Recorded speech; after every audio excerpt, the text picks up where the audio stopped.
Explaining Postmodernism, Chapter 5, The Crisis of Socialism. Marxism and Waiting for Godot. First formulated in the mid-19th century, classical Marxist socialism made two related pairs of claims, one pair economic and one pair moral. Economically, it argued that capitalism was driven by a logic of competitive exploitation that would cause its eventual collapse. Socialism's communal form of production, by contrast, would prove to be economically superior. Morally, it argued, capitalism was evil both because of the self-interested motives of those who engaged in capitalist competition and because of the exploitation and alienation that competition caused. Socialism, by contrast, would be based on selfless sacrifice and communal sharing. The initial hopes of Marxist socialists centered on capitalism's internal economic contradictions. The contradictions, they thought, would manifest themselves in increasing class conflict. As the competition for resources heated up, the capitalists' exploitation of the proletariat would necessarily increase.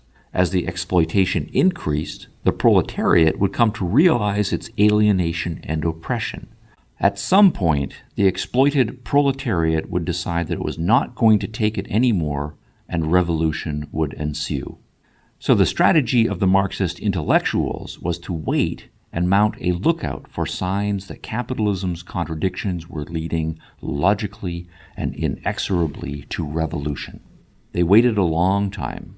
By the early part of the 20th century, after several failed predictions of imminent revolution, not only was it becoming embarrassing to make further predictions, it was beginning to seem that capitalism was developing in a direction opposite to the way that Marxism said it should be developing. 3 failed predictions. Marxism was and is a class analysis, pitting economic classes against each other in a zero-sum competition. In that competition, the stronger parties would win each successive round of competition, forcing the weaker parties into more desperate straits. Successive rounds of capitalist competition would also pit the stronger parties against each other, yielding more winners and losers, until capitalism generated an economic social structure characterized by a few capitalists at the top and in control of the society's economic resources, while the rest of society was pushed into poverty. Even capitalism's nascent middle class would not remain stable, for the logic of zero-sum competition would squeeze a few of the middle class into the top capitalist class and the rest into the proletariat. This class analysis yielded 3 definite predictions. First, it predicted that the proletariat would both increase as a percentage of the population and become poorer. As capitalist competition progressed, more and more people would be forced to sell their labor. And as the supply of those selling their labor increased, the wages they could demand would necessarily decrease.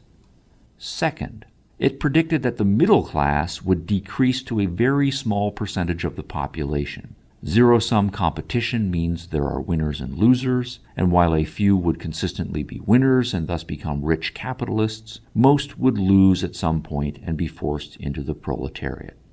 Third, it predicted that the capitalists would also decrease as a percentage of the population. Zero-sum competition also applies to the competition among the capitalists, generating a few consistent winners in control of everything, while the rest would be forced down the economic ladder. Yet that was not how it worked out. By the early 20th century, it seemed that all 3 of the predictions failed to characterize the development of the capitalist countries. The class of manual laborers had both declined as a percentage of the population and become relatively better off. And the middle class had grown substantially, both as a percentage of the population and in wealth, as had the upper class. Marxist socialism thus faced a set of theoretical problems. Why had the predictions not come to pass? Even more pressing was the practical problem of impatience. If the proletarian masses were the material of revolution, why were they not revolting? The exploitation and alienation had to be there, despite surface appearances, and it had to be being felt by capitalism's victims, the proletariat. So what was to be done about the decidedly non-revolutionary working class? After decades of waiting hopefully and pouncing on any sign of worker dissatisfaction and unrest, the plain fact was that the proletariat was not going to revolt any time soon. Consequently, the waiting strategy needed to be rethought. Socialism needs an aristocracy. Many theorists had the same thought. Among the earliest were the Fabians in England, led by Beatrice and Sidney Webb, and given name recognition by George Bernard Shaw. With typical English politeness, the Fabians had decided to abandon all that unpleasant talk of revolution and to pursue socialism by evolution, by meetings, discussions, pamphlets, and voting. Yet the Fabians also decided early to abandon the strategy of waiting for the proletariat to change society from the bottom up. That approach, they argued, requires much too much confidence in the powers of the ordinary working man. As Beatrice Webb put it in her memoirs, quote, "We have little faith in the average sensual man. We do not believe that he can do much more than describe his grievances.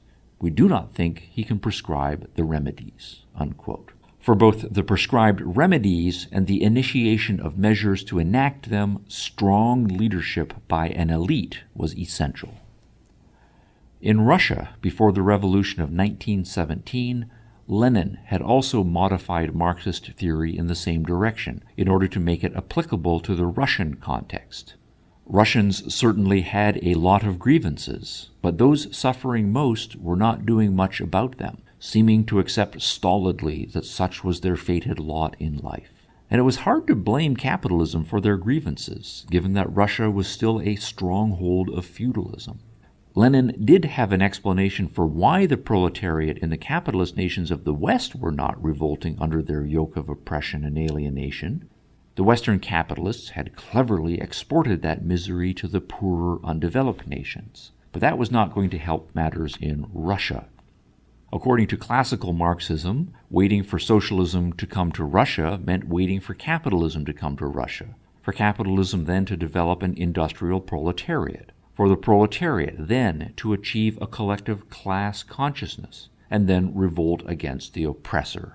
That would take a maddeningly long time. So Marx's theory had to be altered. Socialism in Russia could not wait to develop out of mature capitalism. The revolution would have to take Russia directly from feudalism to socialism. But without capitalism's organized proletariat, the transition would require an elite who would, through force of will and political violence, effect a, quote, revolution from above, unquote, and then impose socialism on everyone in a, quote, dictatorship of the proletariat, unquote.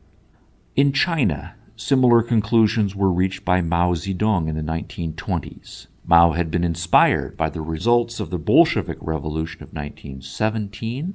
Russia, Mao then wrote, was now, quote, the #1 civilized country in the world, unquote. But he was also unimpressed with the results of his and the other communists' efforts to educate and organize the Chinese peasantry. So Mao had also decided that socialism would have to arise directly out of feudalism. Compared to Russia, China had even less mass political consciousness. Consequently, Mao believed that while the peasantry had a role to play in making the revolution happen, a strong elite leadership was essential. Mao then introduced two other variations that Lenin did not.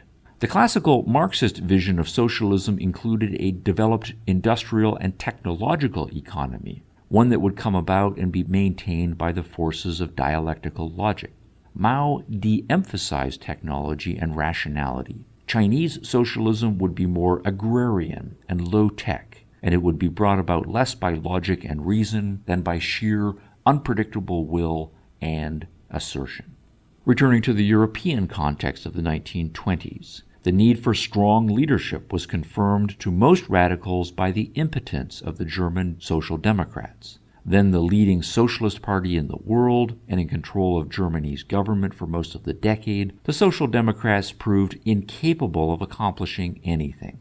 To George Lukács and to Max Horkheimer and the early thinkers of the Frankfurt School, this also pointed up the need for a modification of classical Marxist theory. Left to their own devices, the proletariat and their spokesmen would simply wallow in futility.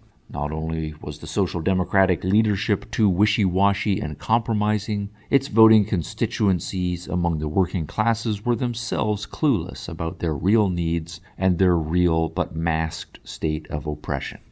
The lesson that the leftist of the left radicals drew was: so much for democracy, so much for the grassroots, bottom-up approach, so much for appealing to the masses and waiting for them to do anything. What socialism needs is leadership that will diagnose capitalism's problems clearly, set remedies, and act decisively and ruthlessly to achieve socialism. Along the way, telling the masses what they needed to hear and what to do and when. Ironically then, by the 1930s, large segments of the radical left had come to agree with what National Socialists and fascists had long argued, that socialism needs an aristocracy. Granted, the far right and now much of the far left agreed socialism must be for the people, but it cannot be by the people. The people must be told what they need and how to get it. And for both, the direction and impetus must come from an elite. Thus, the Soviet Union came to be the great hope for socialism. With Joseph Stalin now running Russia on precisely that elitist model, the Soviet Union seemed the answer to most left socialists' prayers. The failed predictions of classical Marxist socialism could be set aside and forgotten, the appropriate theoretical and practical adjustments had been made, and the future looked bright for socialism. Good news for socialism: depression and war. Almost better than the example of the Soviet Union was the arrival of long-hoped-for economic trouble in the capitalist West. With the coming of the Great Crash in 1929 and the ensuing Depression, it had to be that at long last capitalism's internal contradictions were manifesting themselves. Utilized productive capacity plunged.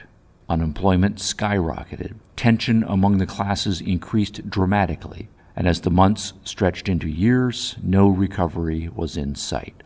All socialists were quick to see the Depression as a great opportunity. Surely anyone could see that this must be the end of the road for liberal capitalism. Even the less perspicacious working classes, especially since they were bearing the brunt of the pain, had to be able to see that. All that the socialists had to do was to get their act together and, led by an intransigent cadre of leaders, give tottering capitalism the shove it needed to topple it into the dustbin of history.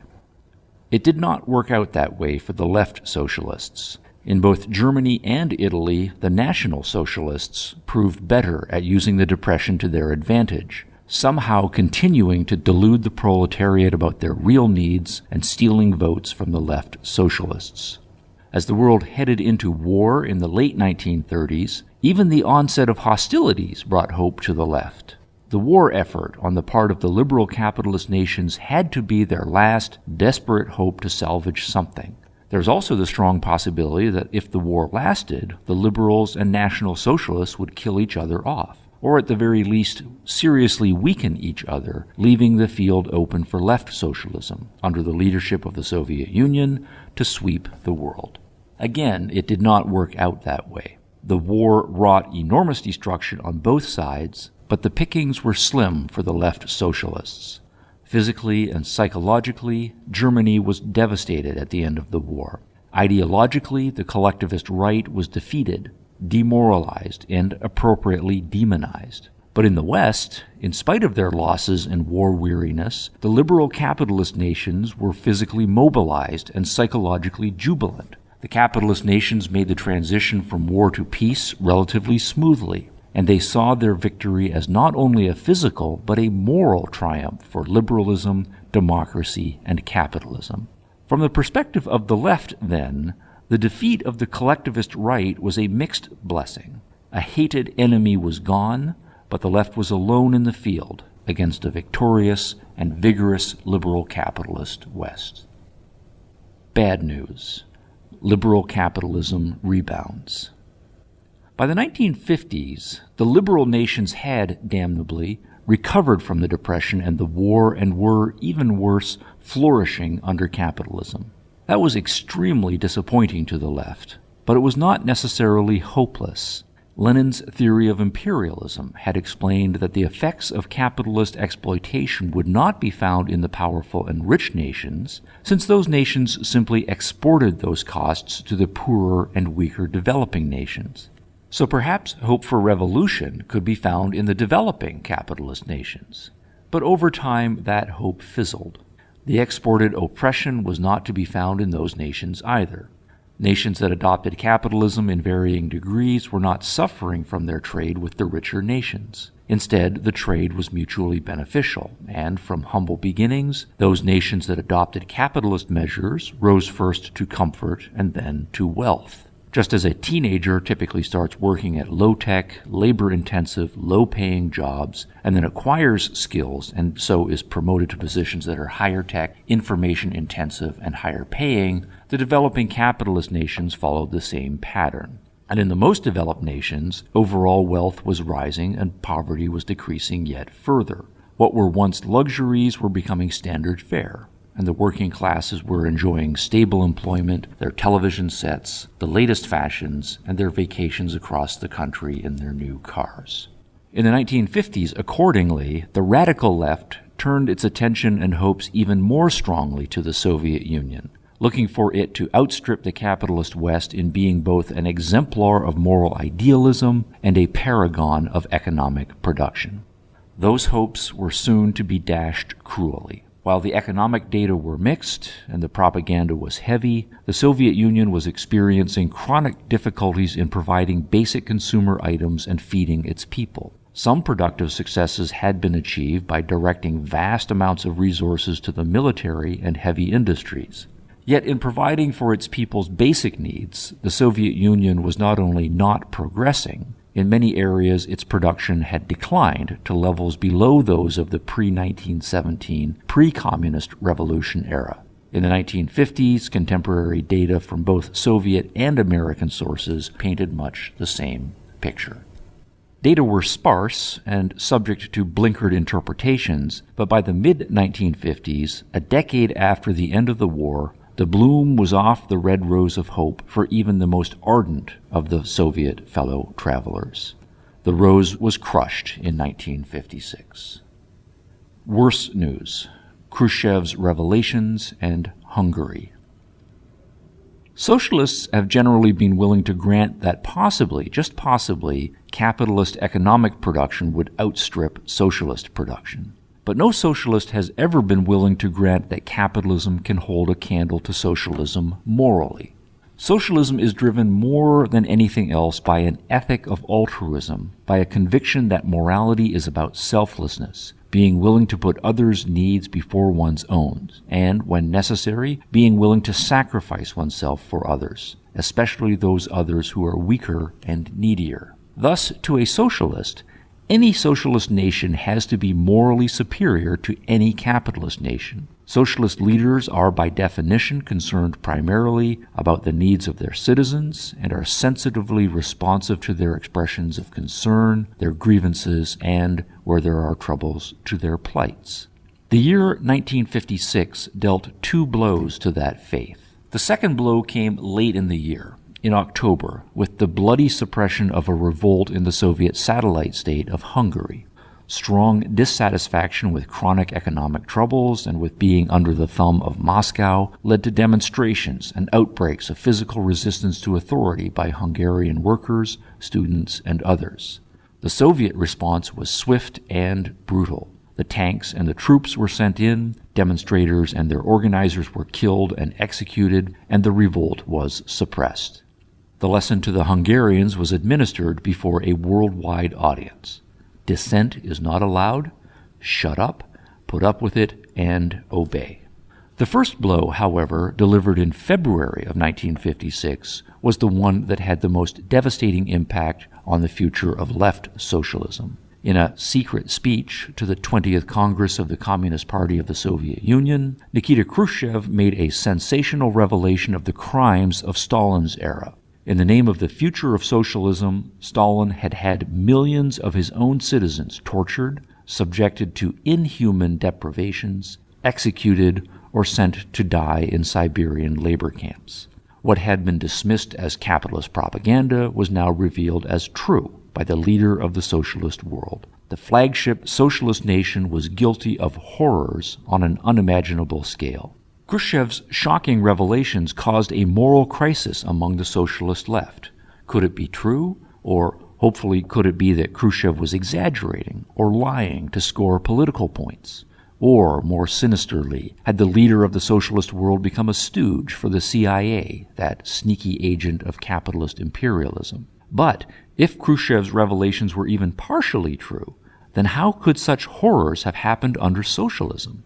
Is it possible that there is some flaw in socialism itself? No, of course not. And then, of course, what about those gloating capitalists, hatefully saying, "I told you so"?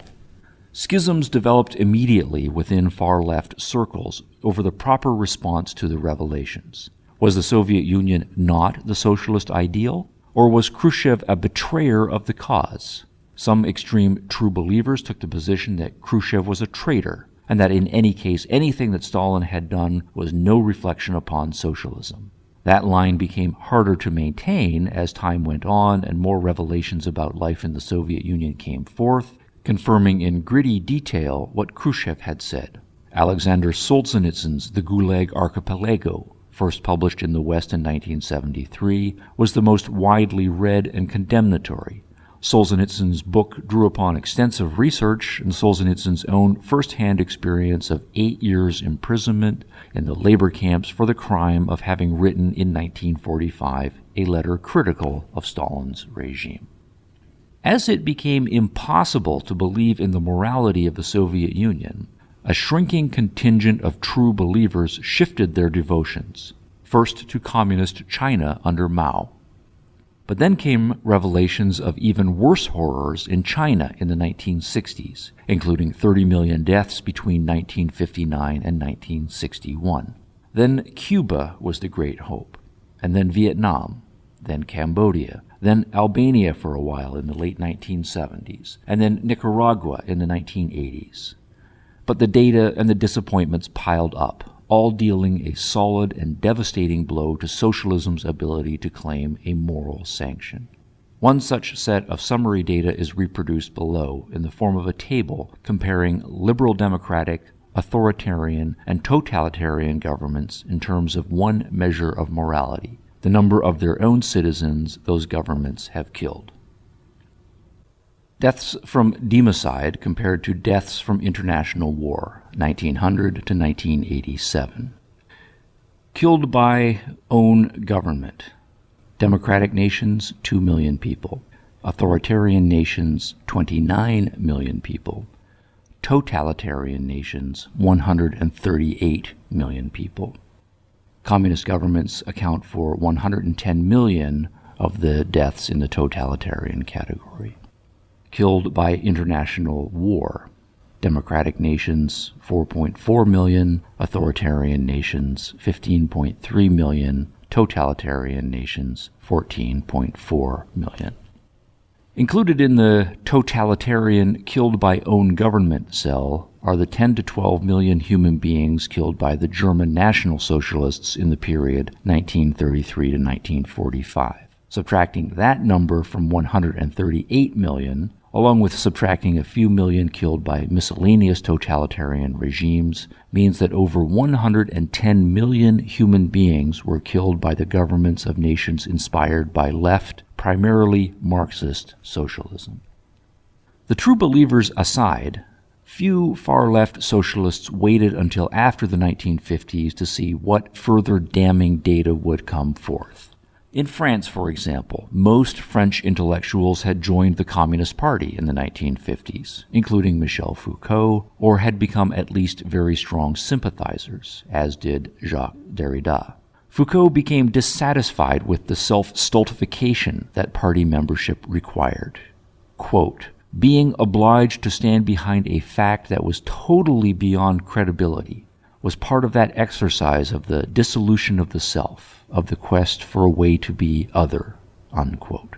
And so, as Derrida reports, many began to drift away. Quote, "For many of us, a certain, and I emphasize certain, end of communist Marxism did not await the recent collapse of the USSR and everything that depends on it throughout the world. All that started, all that was even déjà vu, indubitably, at the beginning of the 50s, unquote. The crises of the 1950s were enough for most left intellectuals worldwide to recognize that the case for socialism was in serious trouble economically and morally, and they realized that making the case for socialism was being made doubly difficult by the fact that the capitalist countries were doing well economically, and, for the most part, going in the right direction morally. It is hard to argue with prosperity, and it is hard to make stick any qualms one has about capitalism's moral status when confronted with the revelations about the horrible and very real failings of socialism in practice. Some left intellectuals retreated into despair. Quote, "The millennium has been canceled," unquote, wrote socialist historian Edward Hyams, ending on a note of resignation. But for many theoreticians of the far left, the crisis meant only that more radical responses to capitalism were needed. Responding to the crisis, change socialism's ethical standard. What was once a monolithic Marxist left proceeded to split into numerous camps. All of the camps recognized, though, that if the fight against capitalism were to be carried on, the first order of business was to distance socialism from the Soviet Union. Just as the disaster of National Socialism in Germany was not socialism, the disaster of communism in the Soviet Union was not socialism. In fact, there were no real socialist societies anywhere, so pointing fingers of moral condemnation was simply meaningless. With no real socialist states to uphold as positive examples of socialist practice, the left's new strategies focused almost exclusively upon critiquing the liberal capitalist nations. The first major new strategy required altering the ethical standard by which capitalism was attacked. A traditional criticism of capitalism had been that it causes poverty. Except for the very few at the top of the social heap, capitalism drives most people into bare subsistence.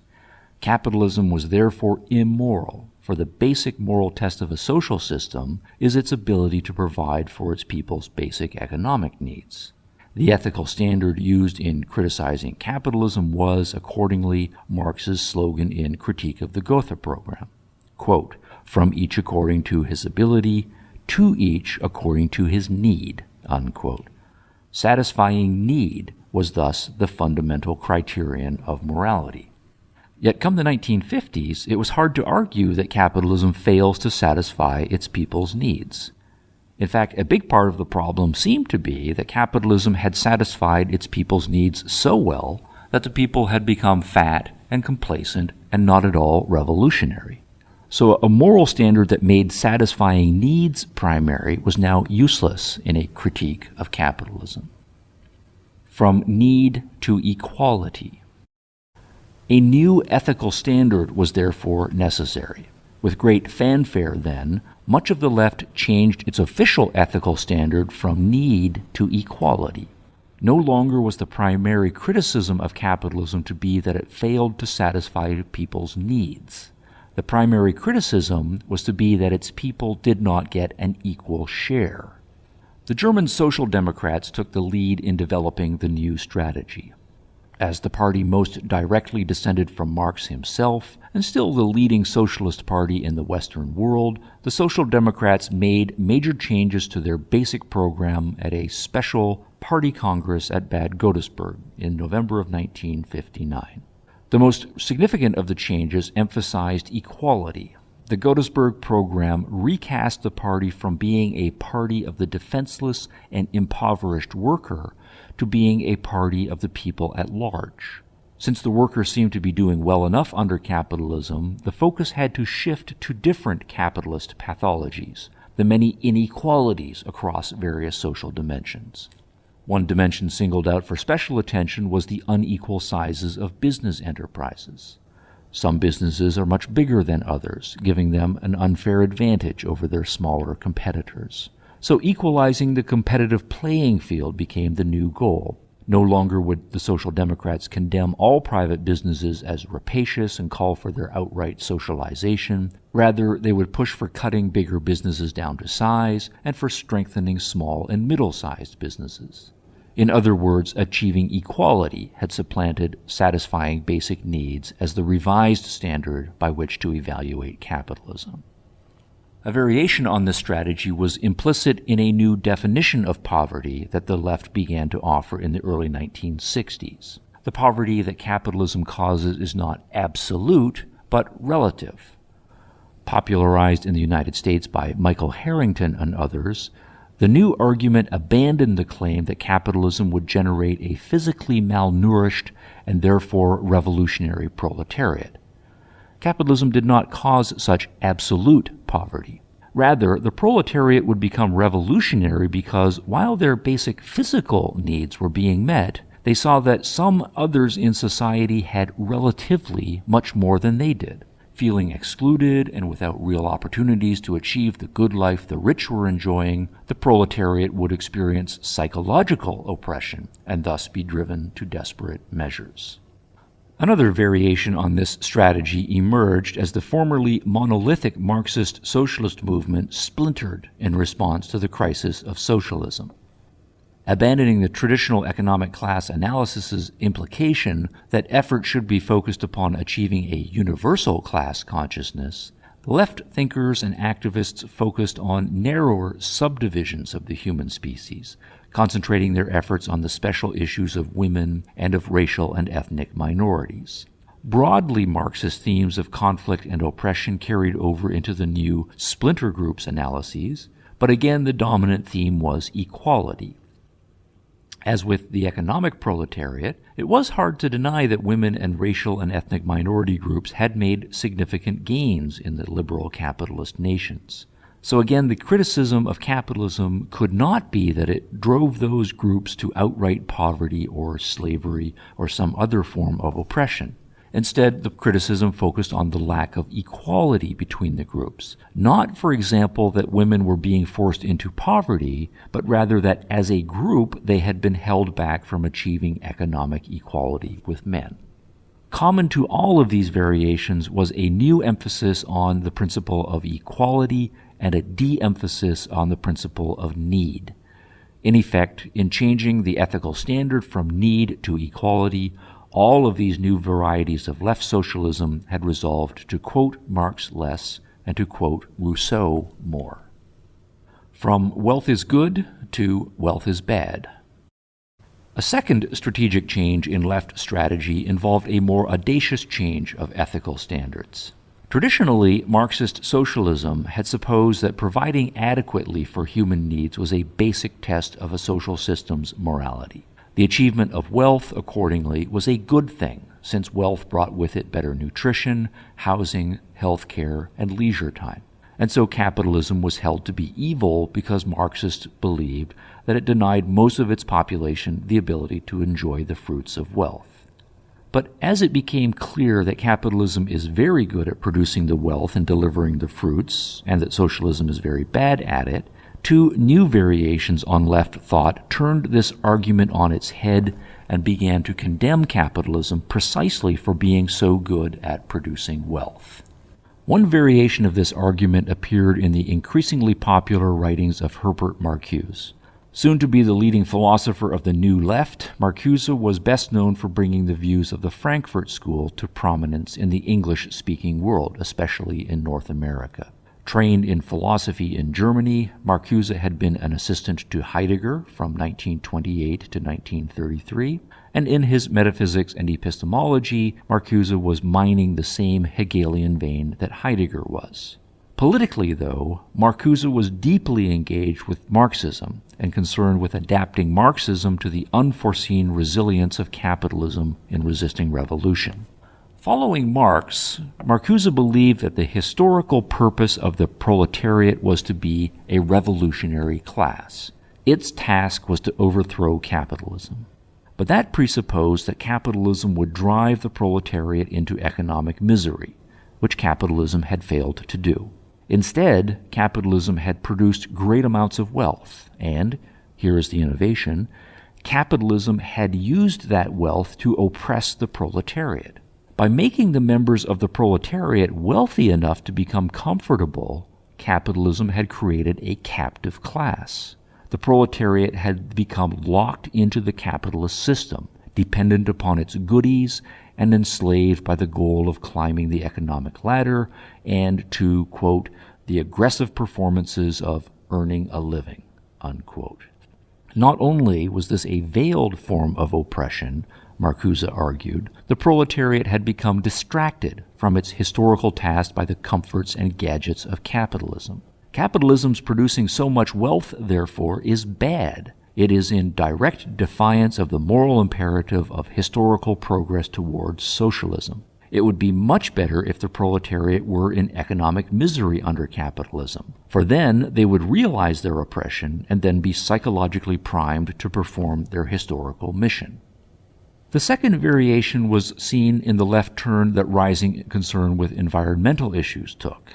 As the Marxist movement splintered and mutated into new forms, left intellectuals and activists began to look for new ways to attack capitalism. Environmental issues, alongside women's and minorities' issues, came to be seen as a new weapon in the arsenal against capitalism. Traditional environmental philosophy had not been, in principle, in conflict with capitalism. It had held that a clean, sustainable, and beautiful environment was good because living in such an environment made human life healthier, wealthier, and more enjoyable. Human beings, acting to their advantage, change their environments to make them more productive, cleaner, and more attractive. In the short run, there are often costs and trade-offs between economic growth and environmental cleanliness. But the argument ran, in the middle and long run, a healthy economy is compatible with a healthy environment. As human beings become richer, they have more disposable income with which to make their environments cleaner and more beautiful. The new impetus in environmental thinking, however, brought the Marxist concepts of exploitation and alienation to bear upon environmental issues. As the stronger party, humans necessarily exploit harmfully the weaker parties, the other species, and the non-organic environment itself. Consequently, as capitalist society develops, the result of the exploitation is a biological form of alienation. Humans alienate themselves from the environment by despoiling it and making it unlivable, and non-human species are alienated by being driven to extinction. On this analysis, the conflict between economic production and environmental health, then, is not merely in the short run, it is fundamental and inescapable. The production of wealth itself is in mortal conflict with environmental health, and capitalism, since it is so good at producing wealth, must therefore be the environment's number one enemy. Wealth, therefore, was no longer good. Living simply, avoiding producing or consuming as much as possible, was the new ideal. The impetus of this new strategy, captured perfectly in the title of Rudolf Barrow's book, From Red to Green, integrated with the new emphasis on equality over need. In Marxism, humankind's technological mastery of nature was a presupposition of socialism. Marxism was a humanism in the sense of putting human values at the core of its value framework and assuming that the environment is there for human beings to use and enjoy for their own ends. But egalitarian critics began to argue more forcefully, just as males putting their interests highest led them to subjugate women, and just as whites putting their interests highest led them to subjugate all other races, humans putting their interests highest had led to the subjugation of the other species and the environment as a whole. The proposed solution, then, was the radical moral equality of all species. We must recognize not only that productivity and wealth are evil, but that all species, from bacteria to woodlice to aardvarks to humans, are equal in moral value. Quote, deep ecology, unquote, as radical egalitarianism applied to environmental philosophy came to be called, thus rejected the humanistic elements of Marxism and substituted explicitly Heidegger's anti-humanist value framework. In effect, by rejecting high-tech socialism and substituting a vision of low-tech, egalitarian socialism, this new left strategy also resolved to quote Marx less and to quote Rousseau more. Responding to the crisis, change socialism's epistemology. While some on the left modified their ethics, others set to revising Marxist psychology and epistemology. Beginning in the 1920s and 1930s, there had been some early suggestions that Marxism was too rationalistic, too logical and deterministic. In the 1920s, Mao had urged that will and assertion of the peasants, and especially of the leaders, counted for more than passively waiting for the material conditions of revolution to work themselves out deterministically. In the 1930s, Antonio Gramsci had rejected the belief that the Depression would necessarily spell the doom of capitalism, and he had argued that finishing off capitalism would require the creative initiative of the masses. That creative initiative, Gramsci argued, was, however, neither rational nor inexorable, but rather subjective and unpredictable. And early Frankfurt School theorizing had suggested that Marxism was too wedded to reason, that reason led to major social pathologies, and that less rational psychological forces had to be incorporated into any successful social theory. Those voices were mostly ignored for 2 decades, swept aside by the dominant voices of classical Marxist theory, the Depression and World War II, and by the conviction that the Soviet Union was showing the world the true path. By the 1950s, however, 2 developments began to merge, one epistemological and one political economic. In the world of academic epistemology, both European and Anglo-American theorists were reaching skeptical and pessimistic conclusions about the power of reason. Heidegger was ascendant on the continent, and logical positivism was reaching its dead end in the Anglo-American world. And in both theoretical and practical politics and economics, the failure of Marxism to develop according to the logic of its traditional theory was reaching a crisis. The merging of these 2 developments yield the surging to prominence of non-rational and irrationalist left socialisms. The symptoms were many. One was manifest in the splintering of the monolithic Marxist movement into many sub-movements, emphasizing the socialism of sex, race, and ethnic identity. Such movements abandoned the universalistic conceptions of human interests implicit in seeking a collective consciousness of the international proletariat. The international proletariat is a highly abstract concept. The universality of all human interests is a very sweeping generalization. Both abstraction and generalization require strong confidence in the power of reason, and by the 1950s, that confidence in reason had evaporated. The loss of confidence in reason implied, as a matter of practical politics, that the intellectuals now had even less confidence in the average person's capacity for abstract reasoning. It is hard enough for a trained intellectual to conceive, as classical Marxism requires, of all of humankind as ultimately members of a universal class sharing the same universal interests. But the more epistemologically modest theorists of the 1950s began to ask, can we really expect the masses to abstract to the view that we are all brothers and sisters under the skin? Can the masses conceive of themselves as a harmonious international class? The intellectual capacity of the masses is much more limited. So appealing to and mobilizing the masses requires speaking to them about what matters to them and on a level that they can grasp. What the masses can understand and what they do get fired up about are their sexual, racial, ethnic, and religious identities. Both epistemological modesty and effective communication strategy, then, dictated a move from universalism to multiculturalism. In effect, by the late 1950s and early 1960s, significant portions of the left came to agree with the collectivist right on yet another issue.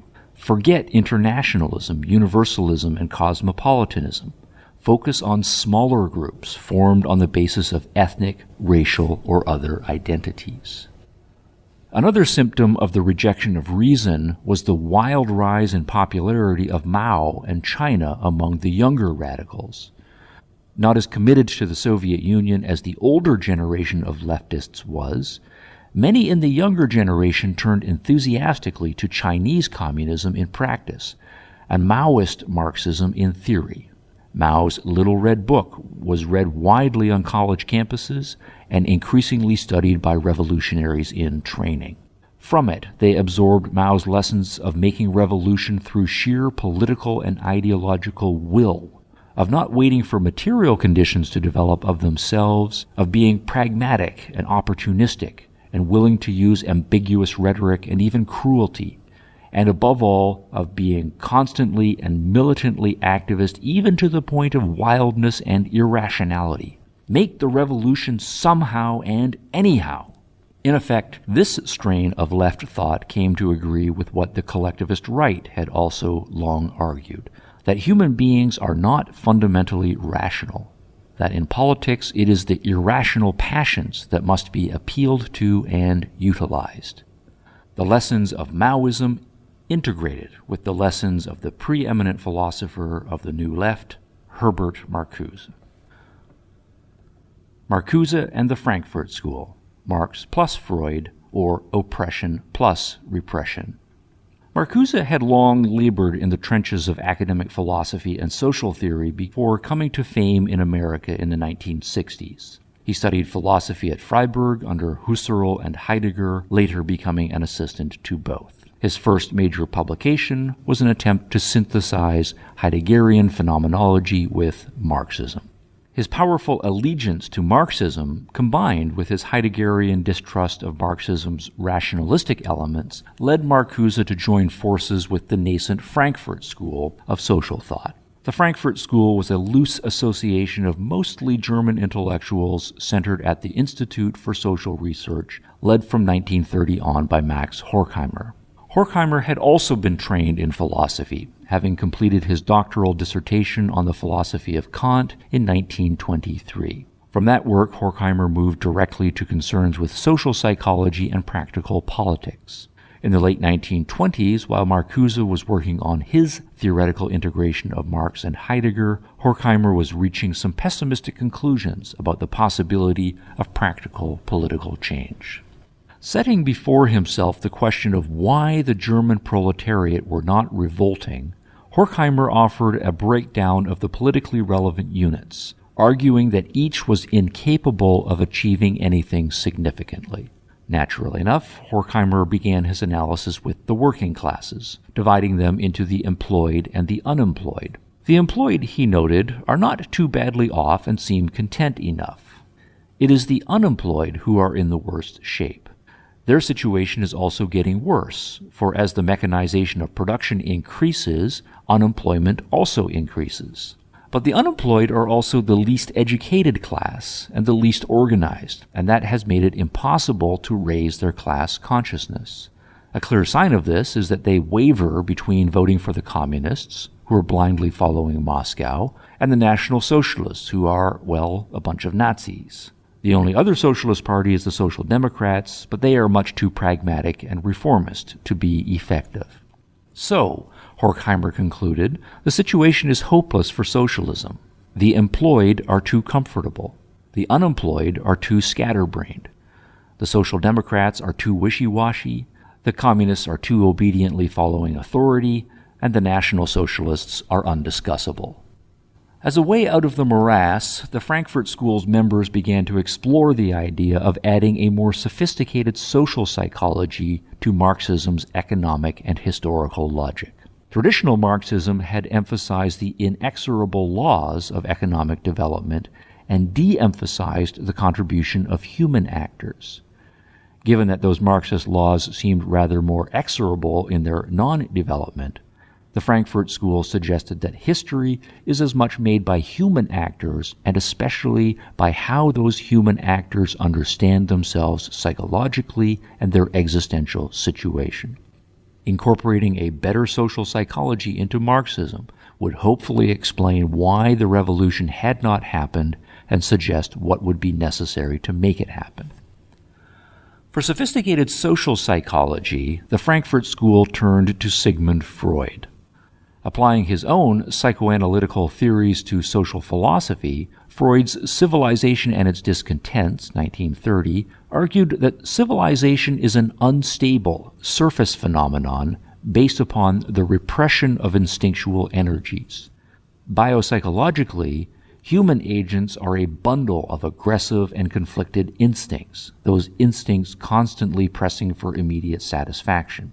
Their constant immediate satisfaction, though, would make social living impossible, so the forces of civilization have evolved by incrementally suppressing instincts and forcing their expression into polite, orderly, and rational forms.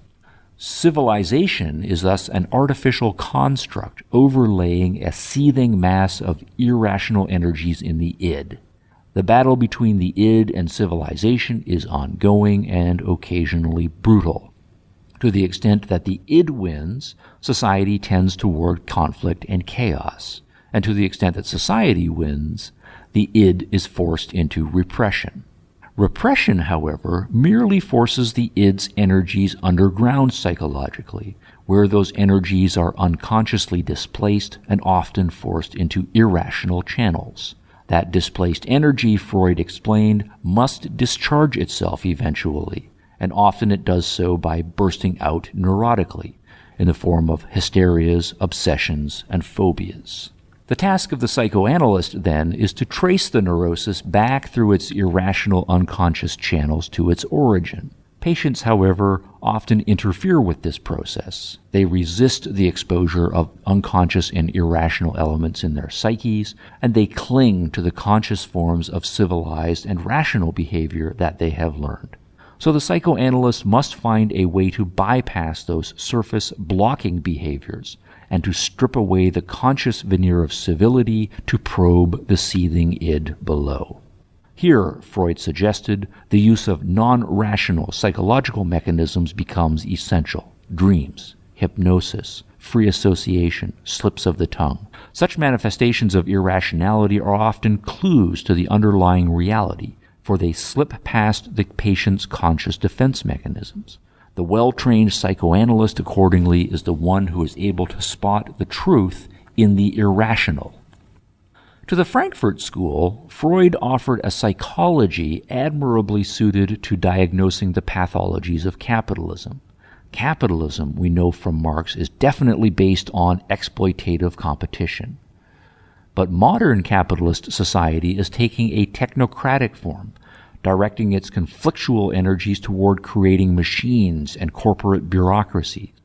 Those machines and bureaucracies do provide for the average member of the bourgeoisie an artificial world of order, control, and creature comforts.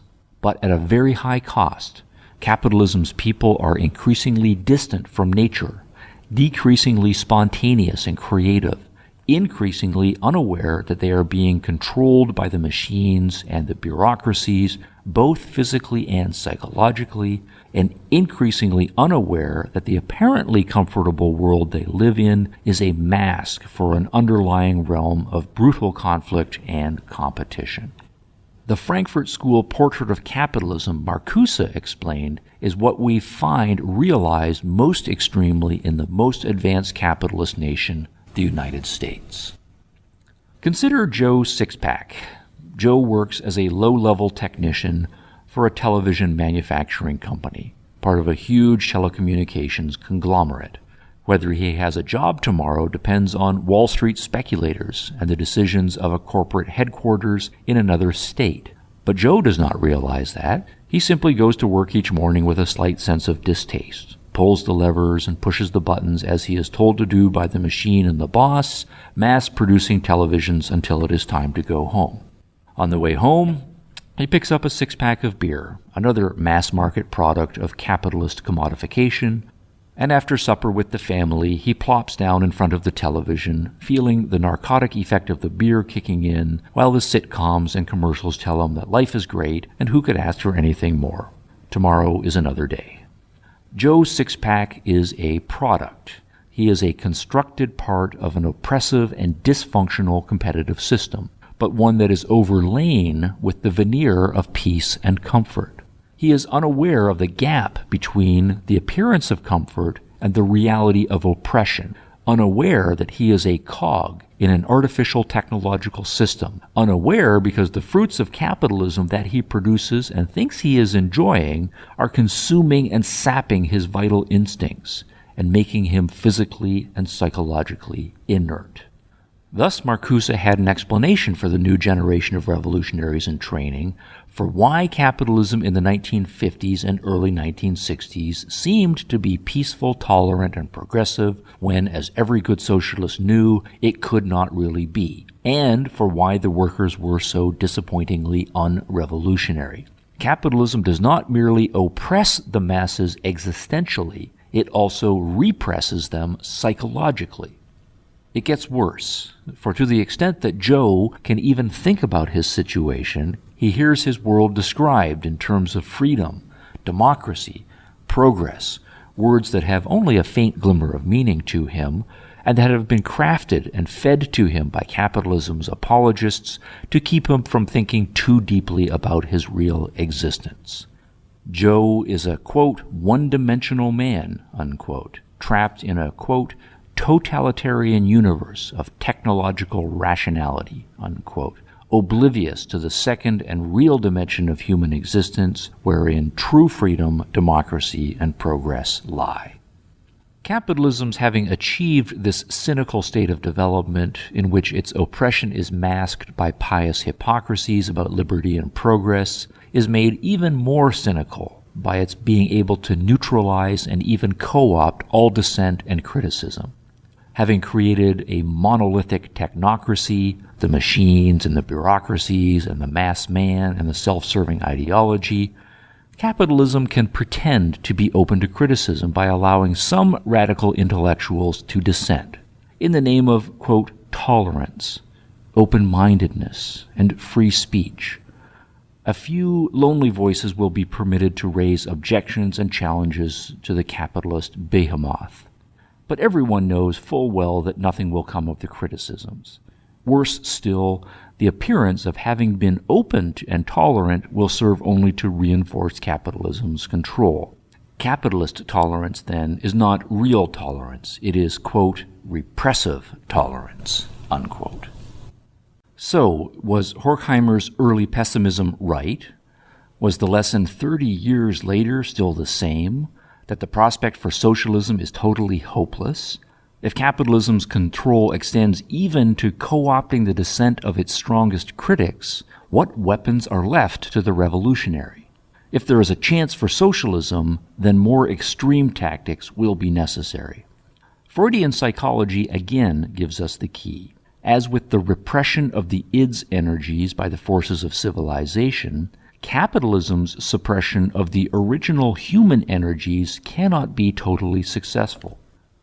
Freud had explained that the id's repressed energies will occasionally burst out in irrational, neurotic forms, threatening the stability and security of civilization. The Frankfurt School taught us that capitalism's orderly technocracy has repressed much of humanity, driving much of its energy underground.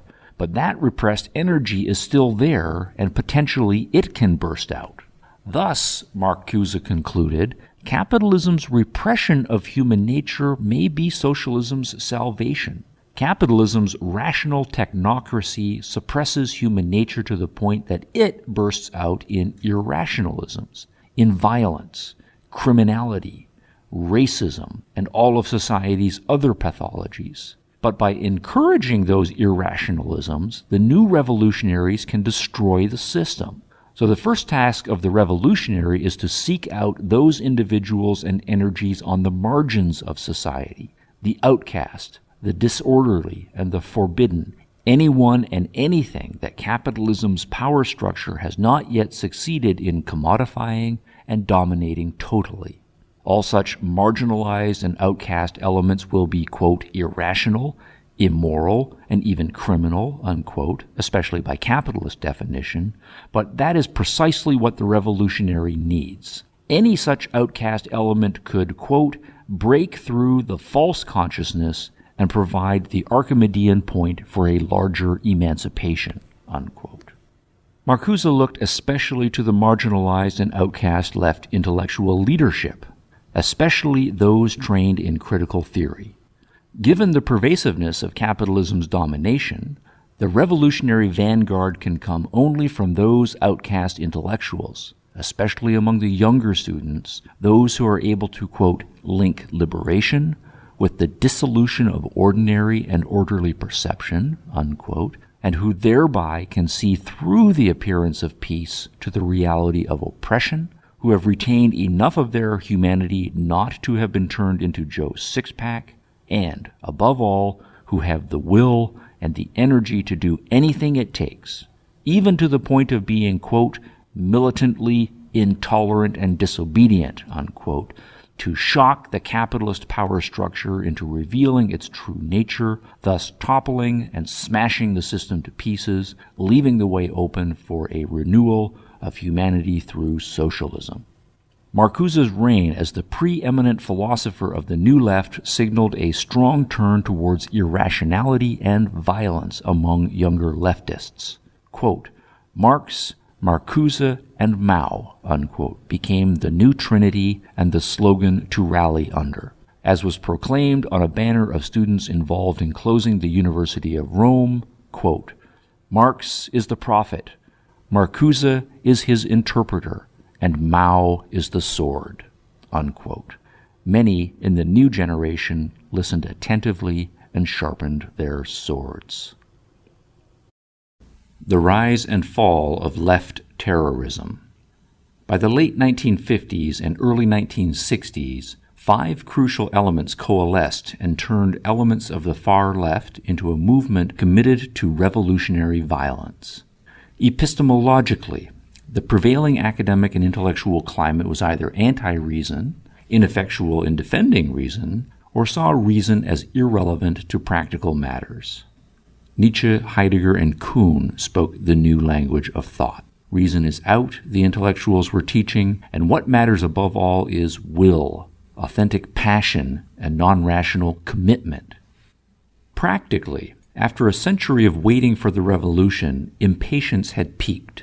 Among the younger generation especially, there was a dominant bent toward activism and away from academic theorizing. Theoreticians still had an audience, but theory had not amounted to much. What was needed was decisive action now.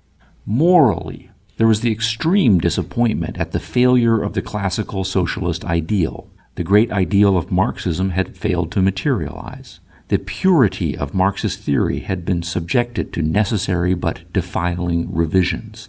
The noble experiment in the Soviet Union had been revealed to be a horrible fraud and a crime. As a response to these crushing and humiliating blows, rage at the failure and betrayal of a utopian dream was widespread.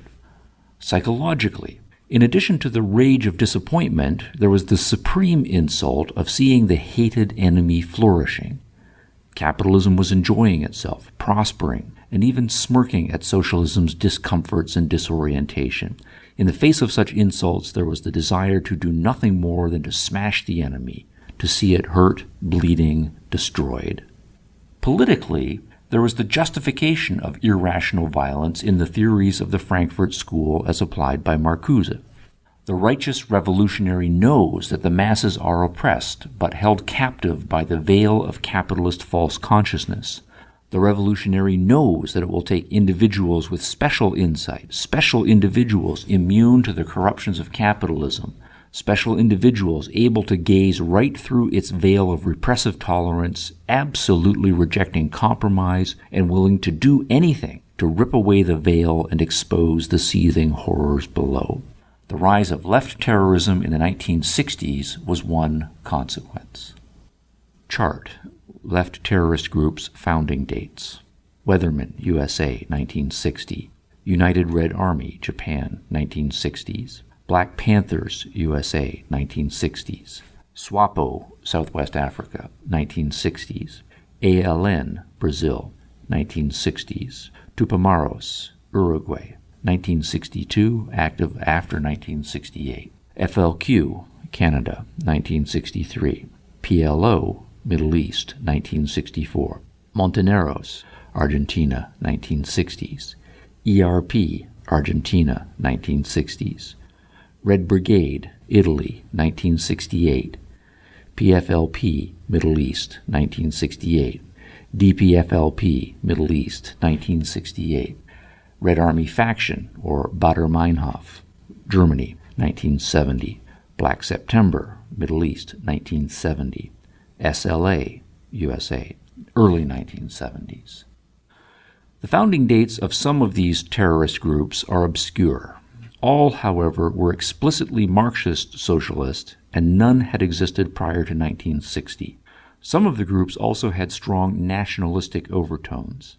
Not included in the chart, however, are terrorist groups that had begun earlier for primarily nationalist or religious reasons, but in the 1960s come to incorporate Marxism into their theories and manifestos.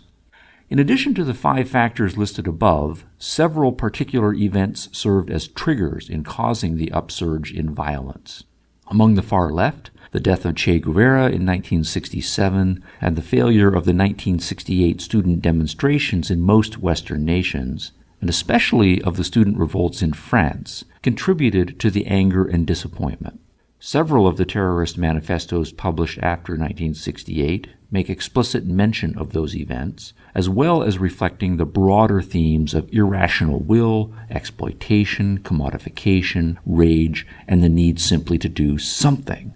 For example, Pierre Victor, then the leader of the French Maoists with whom Michel Foucault was associated, hearkened back to the French Revolution's reign of terror and declared the following in the pages of La Cause du Peuple, the Maoist newspaper, quote, "To overthrow the authority of the bourgeois class, the humiliated population has reason to institute a brief period of terror and to assault bodily a handful of contemptible, hateful individuals. It is difficult to attack the authority of a class without a few heads belonging to members of this class being paraded on the end of a stake." Other terrorists cast their nets more broadly. Before her death, Ulrike Meinhof made very clear the purpose of the Red Army faction she and Andreas Bader founded in Germany. Quote, "The anti-imperialist struggle, if it is to be more than a mere chatter, means annihilation, destruction, the shattering of the imperialist power structure, political, economic, and military." She also made clear the broader historical context within which she thought terrorism was necessary, the more specific events that had served as triggers, and gave an assessment of the likelihood of their success. Quote, "Nauseated by the proliferation of the conditions they found in the system, the total commercialization and absolute mendacity in all areas of the superstructure, deeply disappointed by the actions of the student movement and the extra-parliamentary opposition, they thought it essential to spread the idea of armed struggle. Not because they were so blind as to believe they could keep that initiative going until the revolution triumphed in Germany, not because they imagined they could not be shot or arrested, not because they so misjudged the situation as to think the masses would simply rise at such a signal. It was a matter of salvaging, historically, the whole state of understanding attained by the movement of 1960-1968. It was a case of not letting the struggle fall apart again." Unquote. The rise of left terrorism in nations other than those controlled by explicitly Marxist governments was a striking feature of the 1960s and early 1970s.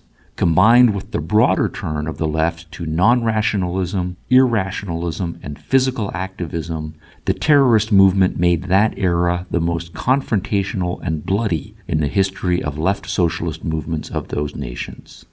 But the liberal capitalists were not entirely soft and complacent, and by the mid-1970s their police and military forces had defeated the terrorists, killing some, imprisoning many, driving others underground more or less permanently. From the collapse of the New Left to postmodernism. With the collapse of the New Left, the socialist movement was dispirited and in disarray. No one was waiting expectantly for socialism to materialize. No one thought it could be achieved by appealing to the electorate. No one was in a position to mount a coup, and those willing to use violence were dead, in jail, or underground. What then was to be the next step for socialism? In 1974, Herbert Marcuse was asked whether he thought the New Left was history. He replied, quote, "I don't think it's dead, and it will resurrect in the universities," unquote. With hindsight, we can identify those who came to prominence as leaders of the postmodern movement: Michel Foucault, Jean-François Lyotard, Jacques Derrida, and Richard Rorty. But we can ask now, why those four? For all four, the personal and the professional are tightly linked, so a few biographical details are relevant. Foucault was born in 1926. He studied philosophy and psychology, receiving degrees from the École Normale Supérieure and the Sorbonne. He was a member of the French Communist Party from 1950 to 1953, but left over differences that eventually led him to declare himself a Maoist in 1968. Lyotard was born in 1924. Before turning to professional philosophy, he spent 12 years doing theoretical and practical work for the radical left group Socialism ou Barbarie. He finished his formal training in philosophy in 1958. Derrida was born in 1930. He began his formal study of philosophy in 1952 at the École Normale Supérieure in Paris, where he studied under Foucault. He associated closely with a group focused around Tel Quel, a far-left journal, and while sympathetic to the French Communist Party, he did not go so far as to join. Rorty was born in 1931. He received his PhD in philosophy from Yale in 1956. Not as far-left politically as the other three, Rorty is a strong social democrat who cites Socialist Party candidate and union leader A. Philip Randolph, for whom his parents worked for a time, as one of his great heroes. All four of these postmodernists were born within a 7-year span.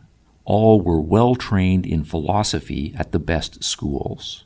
All entered their academic careers in the 1950s. All were strongly committed to left politics. All were well aware of the history of socialist theory and practice. All lived through the crises of socialism of the 1950s and the 1960s. And come the end of the 1960s and early 1970s, all four had high standing in their professional academic disciplines and high standing among the intellectual left. Accordingly, in the 1970s, as the far left collapsed once again, it turned to those best able to think strategically, those best able to situate the left historically and politically, and those most up to speed on the latest trends in epistemology and the state of knowledge. Foucault, Lyotard, Derrida, and Rorty proved themselves by those criteria. Accordingly, it was those four who signaled the new direction for the academic left. If one is an academic foe of capitalism, then one's weapons and tactics are not those of the politician, the activist, the revolutionary, or the terrorist. Academics' only possible weapons are words.